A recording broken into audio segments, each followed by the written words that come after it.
here. I think I have one here. Let's have a look. Okay, I will share this with you. Okay, so your structure is good, Knock. Okay, your structure is good. So you are doing the paraphrasing correctly, okay, and then you are doing the thesis statement correctly when you give your opinion or you say what you are going to talk about. All right. The main thing I want to make sure you understand is that you need to write sentences that are clear, okay, and concise, without needing to use too many words. So you can see with some of the corrections I've made, for example, let's have a look at one. Where here. So this sentence here, where you have written, this is evidenced by a host of youngsters, okay, which is a longer way of saying what I have written here. Okay, so I think you need to make sure that you are not using more words than is necessary. So you need to, as I'm saying, write as simply as you possibly can, but still, of course, showing that you have a wide vocabulary. Does that make sense, Nock? Yes. Okay, so in some of your sentences, you will see the main thing I am doing is making them simpler. So most of your words are correct, but some of the sentences are too long and also use some words you don't need to. So point one is to make your sentences as simple as you can. I don't mean you just use simple words, but you make the sentences themselves, the structure, quite simple, but only use words, and this is point two, that you are sure you know the meaning of. If you use words incorrectly, they will take mark off you for this. So if you are not exactly sure about the meaning of a more formal word you want to use, best not to use it and just use the simple word instead.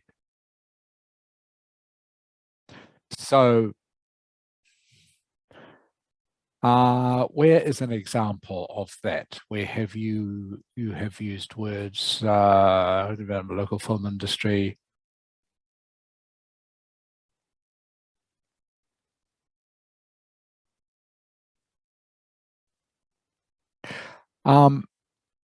This sentence here where you have said, motivates local film producers to innovate their products to respond to the demand of audiences and radically transform the situation, all right? You've made the sentence a bit too long and a bit too complicated. It's better just to simplify it, but you are still using words like dominated, which is good, and motivated, which is good, or motivates in this case, to show that you have the lexical resource. So you are still demonstrating that, but you are also demonstrating that you can write simple sentences, but using those words. I'll try and find another example in one of your other essays.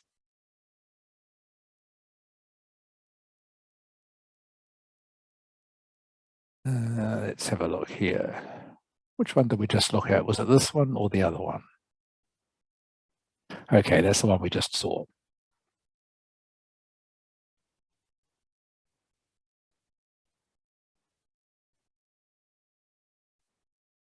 Okay. Oh, and also while I'm thinking about it, yes, be careful that you are not exceeding the word limit by too much. So 250 words is the suggested word limit, and you really don't want to go over that by too much. You know, 260, 265 is okay, but any more than that, and they will start to take a mark or two off for exceeding the word limit. And it also, obviously, if you are writing 50 words less, makes it easier for you. You can write less words, and then you have more time.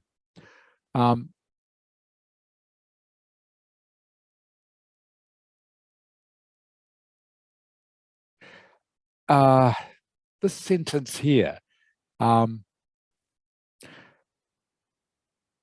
these aforementioned actions. So aforementioned is a good word to use, but you don't almost need to use it in this. You could still just say these actions. But I left it in this case because I know you are demonstrating that you know how to use the word and you used it correctly there. But the rest of the sentence, and guaranteeing wild animals population, okay, didn't quite make sense. So you can see how I've corrected it and help ensure the survival of wild animals population. Does this make sense, Nock, what I'm saying? Oh, yes. Okay, so like I say, the main point is to write simple sentences, okay, that you know make sense, but use more academic words in those sentences, but without trying to use too many words that make the sentence long and complicated. All right, that is point one. And number two is make sure that you are just using the words that you do know correctly. And if you are unsure exactly what a word means, then just leave it out. It's better to write simply and don't make any mistake than to try to write something more complicated and makes a mistake, because then they will say, there's a mistake. I will take a mark off you for that. This, again, I will go just quickly through this.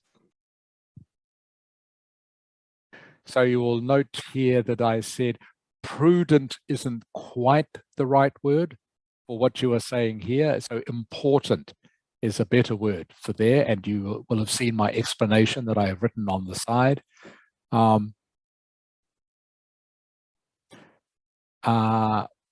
Wildlife protection. Here is an example where you haven't used quite the right word, and they would take a mark off you for this.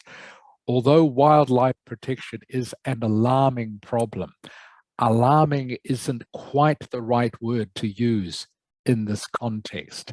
Alarming is something that is very frightening, okay? And that is not quite right when you are talking about wildlife protection. Wildlife protection isn't a frightening problem. It's an important problem, okay, and a growing problem, but alarming or frightening isn't quite the right word to use to describe that. All right, so they would look at this and they would say, she's not using the word exactly correctly. All right, where you can see I've just gone for two simpler words here. Pressing is a synonym for important. Okay, a pressing problem is an important problem. Pressing as means push on something. When you press something, you push on something, it's important. It is a problem that is pushing you to do something. So that's where pressing comes from. So I've changed alarming into a pressing and growing problem. So does this make sense, Nock? Please ask me now if you have any questions. Yeah. Yes, I can get it. So don't worry. But I just want to ask about the meaning of prudent. The meaning of prudent. Okay. Prudent means to be careful. All right, is the main meaning of the word prudent. Okay. Usually prudent applies to something like it is prudent not to go out on the street in Hanoi after midnight. Okay. That means you need to be careful about something. It is prudent to save money so that you have money to spend when you get old. Okay, so prudent means it implies being careful. all right, whereas the word you really want is something, as I say, like important. So prudent, spending money on the human population isn't about being careful. It's about something that is more important than that. Does that make sense? Yes. Okay. And again, just be careful with some of your little words. Okay, things like here I had to put in can confer heap.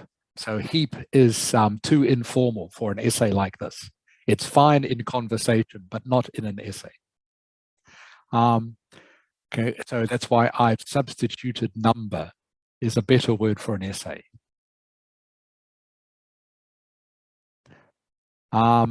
Investing is, yeah, I'm not sure what you meant by this, a politic idea. Doesn't make sense in English, a politic idea. All right, because what you were talking about is nothing to do with politics. So crucial is better. So politic was the wrong word, definitely for here. So again, just be careful that you know exactly what the words mean before you use them. Okay, and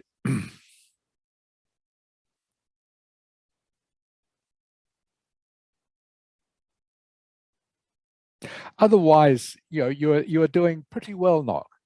Since you're using words like this, alleviate their financial burden. That's very good. Okay, that's a very good way of saying that. But again, you must make sure the whole sentence makes sense.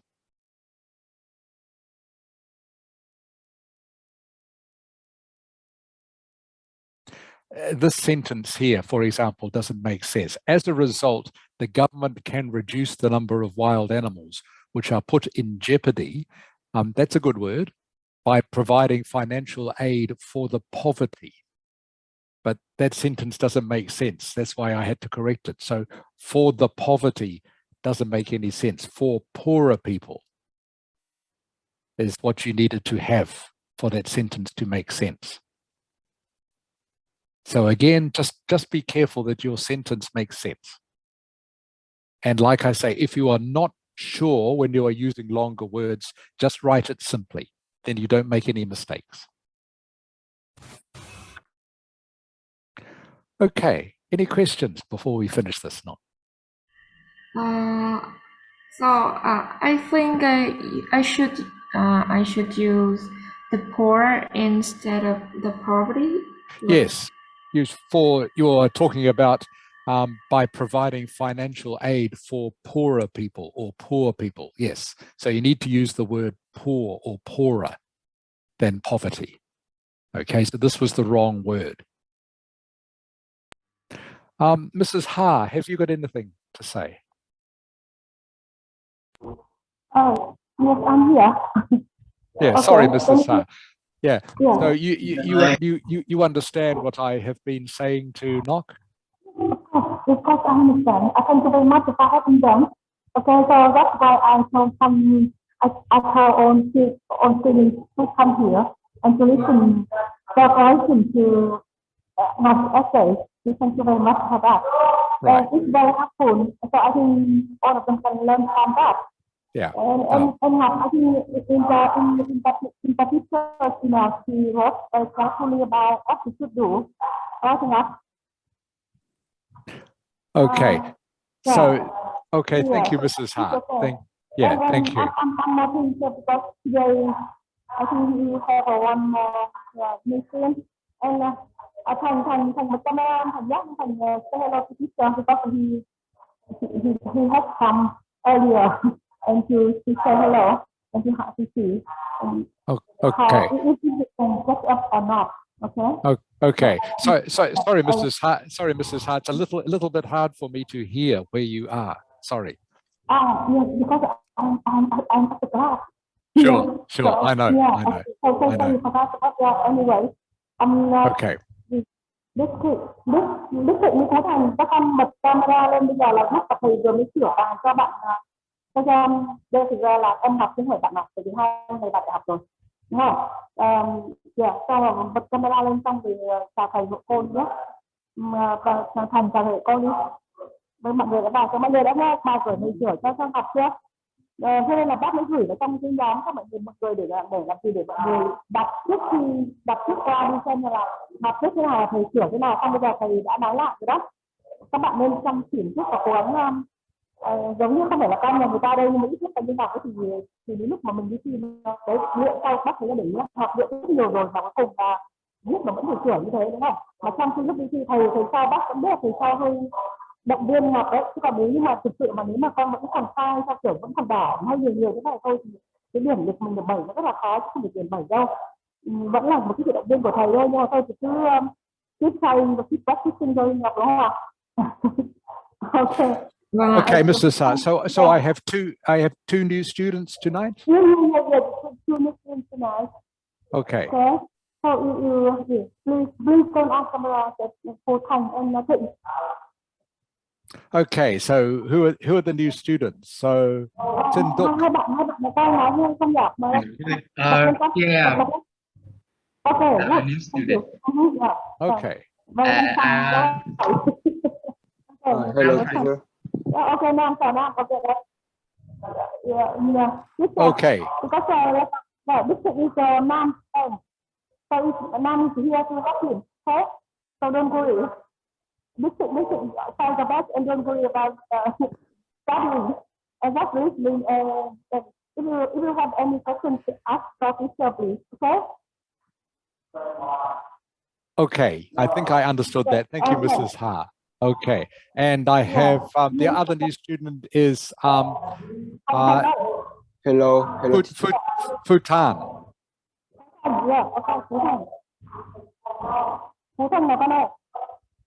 Hello, I'm here. Okay, I can hear you. Okay, Futan and Tin Duc, welcome to class. Okay, anything else to say, Mrs. Ha? Otherwise, I will get started. I think that's enough. Okay, all right.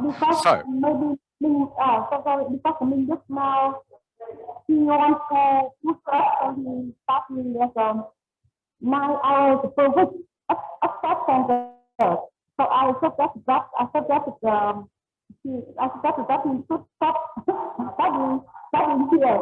okay. Too many hours studying English for him. Okay, so I don't know if he does or not, but I suggest to stop from studying. Okay. Okay. Yeah. All right. Thank you, Mrs. Ha. Okay. All right. All right, everyone. Welcome to class. And welcome to our two new students as well. It's good to have you and nice to meet you. So I'll just quickly write down the names of everyone I can see. So I have Putan, Hakan, how are you? I'm fine, thank you. Good. I'm just checking I can hear you. I can hear you fine. Hello, Paula. Hi, Paula. Hello. Hi, how are you? Yeah, I'm great. Good. Okay, Paula, Knock, I've already talked to. I know you were there. Who else? Cho Zhang, can you hear me?